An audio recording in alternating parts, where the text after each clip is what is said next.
Good morning, YouTube. Welcome back to the channel on this beautiful day. There's helicopters flying now. My daughter's playing. Say hi.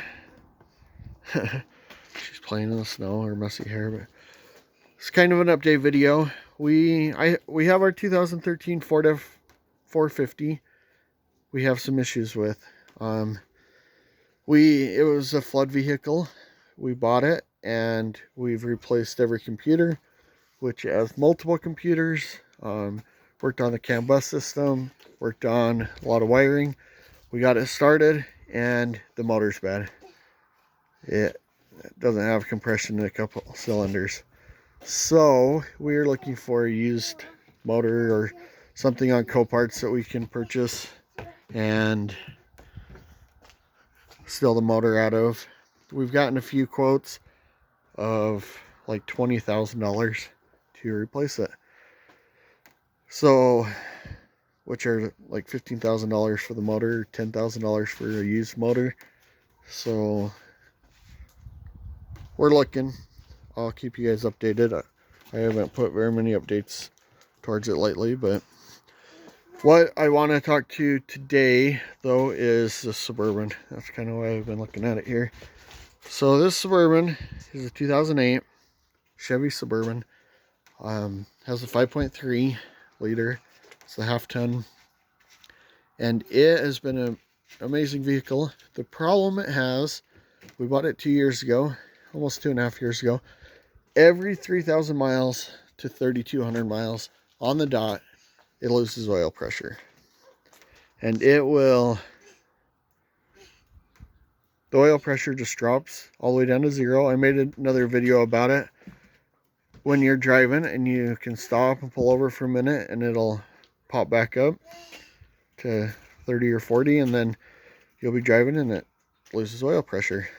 And I don't know why I can drive 3,000 miles and then it will magically, like, I don't know if the oil's breaking down enough and the motor's wore out. It does have 210,000 miles, 209,000 miles on it. So I am debating if I want to just buy a newer one. I really like it. It's LTZ, has bucket seats, has TV, leather, everything in it. We've redone the suspension on it, and so it has manual airbags in it for the air ride suspension because it went out and I wasn't about to spend $1,600 to replace that. I made a video about that too if you want to check that out. What I want to do is I want more power, and in my head right now, the thing that I've been weighing down is this has 200,000+ miles on it. Yes, there's my wife's Mercedes. It needs some loving too. As you can see, one of the airbags in the front decided this week that it was gonna start leaking. So we'll have an airbag coming for it. We just did one on the opposite corner. It'll be getting new tires here in the next little while. These aren't totally shot, but they're getting down. Anyways, back to the Suburban. I want to put a 6.2. I want to build this motor, or have quite a bit more horsepower, and I want a 6.2, and I'm going to steal it out of an Escalade or a GMC Yukon Denali, and maybe a transmission so everything's fresh on it. The questions I have that I've been trying to find on YouTube and different places is, what is it gonna take? You all right? Yeah, you're okay. But what is it gonna take to put a 6.2 in this? There's a couple of videos of people swapping them over, and they do multiple other things with it to get it programmed. You want to go inside? Okay, let's go inside. But to get them programmed and to get everything kind of set up So they're putting different cams in and different things. I might do that. I don't know if I'll do, or if I will or not, but I'm trying to figure out, sorry, I had to let Hannah inside, but I'm trying to figure out what to do, or what my best option is to be able to put a 6.2 in this and have it bolt up. If I need to reprogram the ECU, have it programmed, which I believe I do. The one thought I've had is finding a donor vehicle that's been wrecked that I can steal both the motor and transmission out of. And what if it's a Yukon Denali, if I can just take it and put it in with the ECU, or if I have to get them all programmed, or exactly what to do with that. I've kind of got a few details on it, but I'm not 100% sure. So if anybody knows what to do, or what the best way to go about that is, if you could comment below, that would be awesome, because I'm trying to figure out. I really like the vehicle. I believe it's gonna be a lot cheaper than me buying I just like the front ends of these a lot better than buying a Denali or an Escalade. I want the 2-wheel drive that I can put into 4-wheel drive. And the Denali and the Escalade are all-time 4-wheel drive all the time, and which is okay, but I don't want that. I want to be able to lock it into 2-wheel drive, have it in 2-wheel, lock it into 4-wheel drive. That's kind of why I want to do this project. So if anybody knows the best way to put that in, of course FedEx is going to make a bunch of noise as they drive by. And they're not stopping at my house, unfortunately, but if there's a good way to put 6.2 with a transmission in this, what I need, if I have to program the ECU, if I can just put an ECU in, who programs ECUs for that. I'm kind of just starting to look into this, but I'm hoping to do this within the next couple months. So if you guys have any details, let me know. I am going to be working on that Mercedes. If you guys want videos on it, you can let me know. I have to run an airbag or find out where that leak is. And then it's leaking leaking power steering fluid all over the place.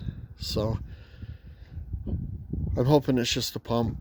We'll look at it this next week. We don't drive it a whole lot, and it's filthy dirty, as you can see, but it fits us all. So, and then as of the 450, that f450, we're going to be trying to figure out what to do with it, trying to find a donor vehicle. We have quite a bit of money into it now, but just try to see what we can do to fix it, or what we need to do. I should do a review on these tires. They are amazing in the snow. As you can see, we get quite a bit of snow. I know it probably flattens it out, but we've had a couple big snowstorms where we've got about a foot, and those tires are Nexen, like a Rodian AT Pro 8-ply tire. That was the hard part with when I bought tires for this, is I wanted an 8-ply or a 10-ply tire, and in this size everything is passenger tire except a handful of tires. And I found these. They were very inexpensive online. They were $600 for all of them, 20-inch. They're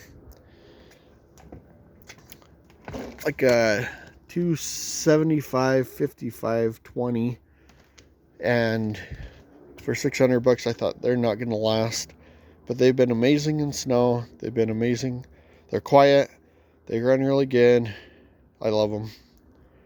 So I've had some Nexens on other vehicles, mostly cars, and I didn't think that they'd last for very long, but they have been treating me really well. There's still a ton of tread in there, and I probably have 20,000 miles on them. I'd have to check when I bought them, but they've gone really good in the snow. Especially for these vehicles, they like to put passenger tires, a highway tire on them, and I wanted something that I could, if I pulled a trailer or took the razors out or four-wheelers out, I wasn't going to get stuck in the snow or mud or sand, and they've been excellent. But let me know what you think about this, putting a 6.2 in it, or if I should just bag that idea. I'm also looking for a truck. I don't know what kind of truck, but something. I want to build a truck that's lifted, has big tires, on a budget, but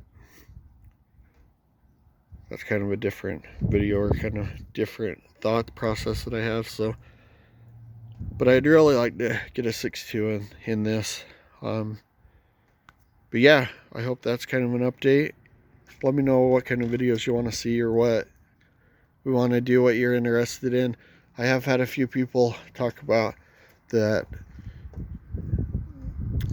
video I made for the door, for that door hinge or that door mechanism. I might be doing one on the driver's side, but